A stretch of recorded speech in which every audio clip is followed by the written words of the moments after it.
அதென்ன புதுசாக நீங்கள் ஒரு பிராமண கடப்பாறையை வேற பிடிச்சிருக்கீங்க. இது வந்து தமிழ்நாட்டில் யாருமே பிடிக்காத ஒரு கடப்பாறையை கையில் பிடிச்சி. அந்த கடப்பாறை என் கையில் இல்லை, முதல்ல அவங்க கையில் தான் இருந்துச்சு. அந்த பிராமண கடப்பாறையை வச்சு பிராமண எதிர்ப்புன்னு காட்டி திராவிட இருப்பை கட்டிட்டாங்க. அந்த கடப்பாறையை வச்சு என் மொழி, என் வரலாறு, என் வழிபாடு, என்னுடைய அடையாளம் எல்லாற்றையும், என் வளம் நிலம் எல்லாத்தையும் அழித்தது அந்த கடப்பாறை தான். இப்போ எந்த கடப்பாறை வச்சு இதெல்லாம் அழிச்சியோ அந்த கடப்பாறையை தூக்கி உன் பாலடைஞ்ச அந்த கூட்டிய சவரை இடிக்கிறேன்னு போடுறேன்.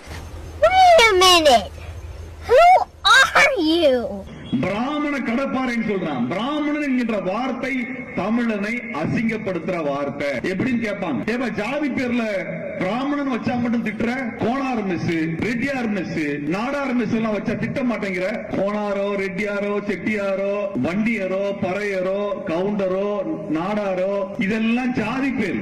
ஐயர், ஐயங்காருங்கிறது ஜாதி பேர். நீ உன் ஜாதி என்னன்னு சொன்னா ஐயர்னு சொல்லு, ஐயங்கார்னு சொல்லு. ஏன்னா நம்மளை கேட்டா நம்ம ஜாதி பேரை சொல்றோம். அவன் ஜாதி பேரை சொல்ல மாட்டான், ஐயரான்னு சொல்ல மாட்டான், ஐயங்காரன் சொல்ல மாட்டான். ஐ எம் a பிராமின், நான் ஒரு பிராமணன் சொல்லுவான். பிராமணன் ஜாதி பேர் அல்ல, அது வர்ண பெயர். இப்ப நீங்க உங்க ஜாதி பேரை கேட்டா அவன் ஜாதி பேரை சொன்னா பரவாயில்ல, நீங்க ஜாதி பேரை கேட்டா அவன் வர்ண பேரை சொல்லுவான். நீங்க நாடார்னு சொன்னீங்கன்னா அவன் ஐயர்னு சொன்னா ஒண்ணும் பிரச்சனை இல்ல, அது ஜாதி பேரு. நீங்க கோனார்னு சொல்லி, நீங்க உடையார்னு சொல்லி, வன்னியர்னு சொல்லி, பறையர்னு சொல்லி அவன் பிராமணன் சொன்னா அவன் பிரம்மாவின் தலையிலிருந்து பிறந்தவன் சொல்றான் அர்த்தம்.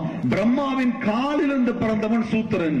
பிரம்மாவின் காலில் இருந்து பிறந்தவன் தான் தமிழன் என்று எழுதி வைத்திருக்கிறான். தமிழர்கள் மட்டும் இல்ல, இந்தியா முழுவதும் இருக்கக்கூடிய பிற்படுத்தப்பட்ட சாதிகள், மிகவும் பிற்படுத்தப்பட்ட ஜாதிகள், பட்டியல் சாதிகள் எல்லாம் சூத்திரர்கள் என்றுதான் எழுதி வைத்திருக்கிறார்.